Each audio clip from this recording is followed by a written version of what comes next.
Hello दोस्तों, next question है exercise 11.16। ठीक है, इसमें कह रहा है explain how does the OH group attached to a carbon of a benzene ring activate it towards electrophilic substitution reaction. ठीक है, इसमें कह रहा है दोस्तों कि आपको देखो, ये खुद ही कह रहा है कि जो बेंजीन रिंग को क्या जो OH ग्रुप है ना, वो बेंजीन की रिएक्टिविटी को इंक्रीज करता है, मतलब उसको एक्टिवेट करता है। ठीक है, आपको ये बताना है कि वो किस किस कारण से ये एक्टिवेट करता है। ठीक है दोस्तों, अगर किसी भी बेंजीन पे कोई भी ग्रुप लगाओ, ठीक है, उसकी रिएक्टिविटी को इंक्रीज करना मतलब एक्टिवेट करना या डीएक्टिवेट करने का कारण क्या होता है, ये चार होते हैं। मतलब inductive electron withdrawal, electron donation by hyperconjugation और इलेक्ट्रॉन डोनेशन बाय रेजोनेंस और इलेक्ट्रॉन विड्रॉल बाय रेजोनेंस। ठीक है, अब इन चारों में ये देखना है कि कौन सा, जैसे मान low electron inductively electron withdrawal ज्यादा हो रहा है या इलेक्ट्रॉन डोनेशन बाय रेजोनेंस कम हो रहा है या इलेक्ट्रॉन विड्रॉल बाय रेजोनेंस ज्यादा हो रहा है। ठीक है, वो उस ग्रुप पर डिसाइड करता है कि कौन सा ज्यादा हो रहा है। ठीक है दोस्तों, मैंने लगभग आपको ये सारे ग्रुप बताए थे। क्लियर? ठीक है, तो देखो आपको सबसे पहले आते हैं स्ट्रांगली एक्टिवेटिंग ग्रुप के ऊपर। ठीक है, स्ट्रांगली एक्टिवेटिंग ग्रुप में कितने कौन सा, देखो NH2, NHR, NR2, OH और OR। ठीक है दोस्तों, जो ये NNN है, ठीक है, तो पहले एक बार बेंजीन बनाओ आप। ये OH है, ये है। ठीक है दोस्तों, और यहां पे कार्बन है। ठीक है, अब देखो ये oxygen is more electronegative than carbon. ठीक है, और nitrogen is also more electronegative than carbon. ठीक है, तो जो ये स्ट्रांगली एक्टिवेटिंग ग्रुप है ना, वो क्या करते हैं, इंडक्टिवली इलेक्ट्रॉन विड्रॉल करते हैं। समझ में आ गया? ठीक है, और यहां पे जो स्ट्रांगली एक्टिवेटिंग ग्रुप के ऊपर लोन पेयर भी लगा हुआ है। ठीक है, तो वो क्या करते हैं, इलेक्ट्रॉन डोनेशन बाय रेजोनेंस भी करते हैं। ठीक है, यानी इलेक्ट्रॉन इंडक्टिवली विड्रॉ भी करते हैं और इलेक्ट्रॉन डोनेट भी करते हैं रेजोनेंस को। ठीक है, तो एक्सपेरिमेंटली हमने ये फाउंड किया कि जो ये स्ट्रांगली एक्टिवेटिंग ग्रुप है ना, वो बेंजीन की रिएक्टिविटी को इंक्रीज करते हैं टुवर्ड्स इलेक्ट्रोफिलिक सब्स्टिट्यूशन रिएक्शन। मतलब अगर बेंजीन की रिएक्टिविटी इंक्रीज हो रही है, इसका मतलब यह है कि जो electron donation by resonance more is electron withdrawal by inductively. समझ में आ गया?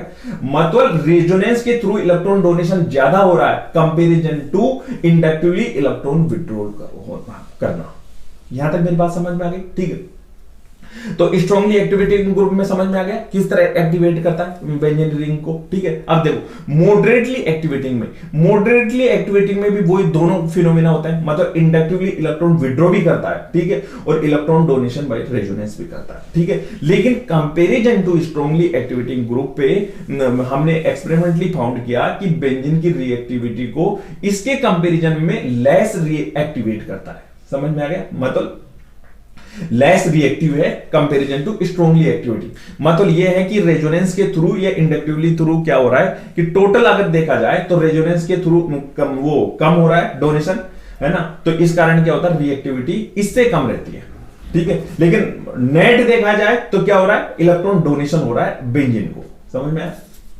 ठीक है, अब आओ वीकली एक्टिविटी में एक तो ये है एल्काइल ग्रुप। तो एल्काइल ग्रुप क्या करता है, ओनली वन करता है इलेक्ट्रॉन डोनेशन बाय हाइपरकॉन्जुगेशन। मतलब अगर इलेक्ट्रॉन डोनेशन हो गए तो क्या होगा, बेंजीन की रिएक्टिविटी इंक्रीज हो जाएगी। ठीक है, यानी एक्टिवेटिंग ग्रुप हो गया। ठीक है, और ये जो दो ग्रुप है ना, वो इलेक्ट्रॉन विड्रॉल करते हैं रेजोनेंस के थ्रू और इलेक्ट्रॉन डोनेट भी करते हैं रेजोनेंस के थ्रू। ठीक है, लेकिन एक्सपेरिमेंटली फाउंड किया गया है कि इसकी रिएक्टिविटी समहाउ मोर रहती है, मतलब कंपैरिजन टू बेंजीन से तो ज्यादा ही रहती है। ठीक है, तो इसमें क्या इलेक्ट्रोफिलिक सब्स्टिट्यूशन रिएक्शन के लिए तो ये क्या होता है, वीकली डीएक्टिवेटिंग ग्रुप है। पहली बात क्लियर होगी? ठीक है, अब देखो यहां पे आओ तो deactivating substance fluorine chlorine bromine iodine, ये क्या करें, इंडक्टिवली इलेक्ट्रॉन को विड्रॉ भी करते हैं। ठीक है, लेकिन इन पे लोन पेयर होता है ना, उसके कारण ये क्या करते हैं, इलेक्ट्रॉन डोनेशन बाय रेजोनेंस भी करते हैं। ठीक है, लेकिन एक्सपेरिमेंटली फाउंड किया गया कि इसकी रिएक्टिविटी को क्या करते, समहाउ डीएक्टिवेट करते हैं। ठीक है, मतलब जो इंडक्टिवली इलेक्ट्रॉन विड्रॉल ज्यादा हो रहा है comparison to electron donation by resonance. Clear हो गया? ठीक है, और इसमें जो ये कार्बोनिल ग्रुप है वो इंडक्टिवली विड्रॉ भी करता है। बेंजीन से इलेक्ट्रॉन है ना, और रेजोनेंस के थ्रू भी विड्रॉ करता है, ठीक है। तो मतलब दोनों से लेता है, तो ये क्या कर रहा है, Meta directing sorry moderately deactivating group है। और इसमें भी क्या कर रहा है, इंडक्टिवली भी लेता है और रेजोनेंस के थ्रू भी लेता है, लेकिन कंपेरिजन टू इससे ज्यादा लेता है। इसी कारण इसकी रिएक्टिविटी क्या होती है, मोर डिक्रीज होती है, स्ट्रांगली डीएक्टिवेट कर देता है बेंजीन की रिएक्टिविटी को। समझ में आ गया, ठीक है। अब आपको पहला क्लियर हो ही गया होगा, OH ग्रुप स्ट्रांगली एक्टिवेटिंग मतलब electron donation, electron withdraw by inductively less होता है comparison to electron donation by resonance, ठीक है। तो अब इसकी जैसे डीलोकलाइजेशन ऑफ इलेक्ट्रॉन कैसे होता है रेजोनेंस के थ्रू, वो देख लो। देखो ये ऐसे गया, ये ऐसे गया,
क्लियर हुआ दोस्तों, ठीक है। दो दो दो दो दो दो दो